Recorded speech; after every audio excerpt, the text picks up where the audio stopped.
26 ঘন্টা আইসিইউতে থাকার পর ওয়ার্ডে চিকিৎসাধীন চাঁপাইনবাবগঞ্জের 6 মাসের শিশু এই হিয়া। স্বজনরা জানান, ঈদের আগে শিশুটিকে নিউমোনিয়া চিকিৎসা করাতে রাজশাহী মেডিকেল কলেজ হাসপাতালে আনলে আক্রান্ত হয় হামে। রাজশাহীর 11 মাসের সাইফ হাসানেরও একই অবস্থা। বেডের নিচে থাকতে হয়েছে বাচ্চাকে নিয়ে, আবার সেখানে হচ্ছে যে হামের রোগী ছিল, হালকা হালকা ছিল, গালে একাটুক দেখা দিয়েছিল।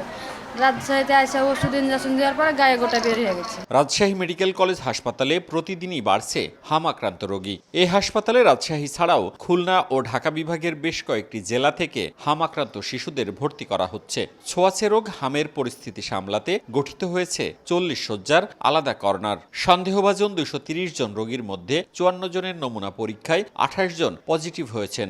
রোগীর স্বজনদের অভিযোগ, হাসপাতালে পৃথক কর্নার হলেও সাধারণ শিশু ওয়ার্ডে অন্য রোগীদের সঙ্গে রাখা হচ্ছে হামের রোগীদের। ঝাড়ি মারছে ওরা, যে আমরা কত দেখবো, আমরা তো দেখতেই আছি, এভাবে ঝাড়ি মারছে। টহল দেয় না, টহল দেওয়ার নিয়ম এগুলো দেয় না ঠিক মতো। আমি বাড়ি থেকে কিছু হয়ে আসছে, এখানেও হয়েছে অনেকটা। বাচ্চা আমার বাড়িতে ভালো, কিন্তু এখানে এসে হাম হয়ে গেছে। বাচ্চার মাত্র রুগী আছে, ওনার চিকিৎসা চলছে, বাচ্চার আবার এখানে এসে হাম হয়ে গেছে। যাচাই বাছাই না করে সবাইকে আইসোলেশন ওয়ার্ডে দিয়ে দিই, তাহলে কিন্তু আবার দেখা যাবে যে সংক্রমিত তার থেকে বেশি অসংক্রমিত যারা থাকবে তাদের মধ্যে রোগটি ছড়িয়ে যাবে। এজন্য আমরা আগে পরীক্ষা নিরীক্ষা করে সুনিশ্চিত হচ্ছি, তারপরে আইসোলেশন ওয়ার্ডে দিচ্ছি। রাজশাহী বিভাগীয় স্বাস্থ্য পরিচালকের কার্যালয় সূত্রে বিভাগে ছড়িয়ে পড়েছে হাম। 342 জন সন্দেহভাজন রোগীর মধ্যে 246 রোগীর নমুনা পরীক্ষা করে 77 জন পজিটিভ। রাজশাহী, চাঁপাইনবাবগঞ্জ ও পাবনায় সংক্রমণ বেশি। সংশ্লিষ্টরা বলছেন, হামের টিকা নেয়নি এমন শিশুরা বেশি আক্রান্ত হচ্ছে।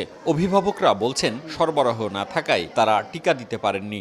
প্রথম টিকা দিয়ে আর টিকাই দিইনি, কারণ আমার মেয়ে শরীর খারাপ কাটে না, ওই জন্য টিকা দিতে পারিনি। 9 মাসে যে টিকাটা দিতে গিয়েছিলাম সেই টিকাটা ছিল না, সেই সময় টিকাটা ছিল না, বলেছিল যে পরবর্তীতে দিবে, তো সেটা পরবর্তীতে দেওয়া হয়নি। সুস্থ হয়ে গেছিল, নিয়ে চলে গেছিলাম, ছাড় দিয়ে দিয়েছিলাম, আমরা চলে গেছিলাম, আবার জিনিসটা বেশি হয়ে গেছে। বিভাগীয় স্বাস্থ্য পরিচালক জানিয়েছে, টিকাদান সঠিকভাবে না হয় এমন পরিস্থিতি। চলতি বছর টিকা দেয়া হবে বলেও জানান তিনি। এমআর ক্যাম্পেইনটা বিলম্ব হয়েছে আর কি। এমআর ক্যাম্পেইনটি আমরা 26 সালে খুব নিকট ভবিষ্যতে আমরা সম্পন্ন করতে সক্ষম হব, এবং এ ব্যাপারে স্বাস্থ্য অধিদপ্তর সজাগ রয়েছে। চলতি মাসে রাজশাহী মেডিকেল কলেজ হাসপাতালে হামের উপসর্গ থাকা 12 শিশু মারা গেছে বলে দাবি করেছেন অভিভাবকরা। তবে সরকারি হিসেব বলছে, বিভাগের পাবনায় 2 জন, রাজশাহী নগরীতে 1 জন মারা গেছে। মওদুদ রানা, সময় সংবাদ, রাজশাহী।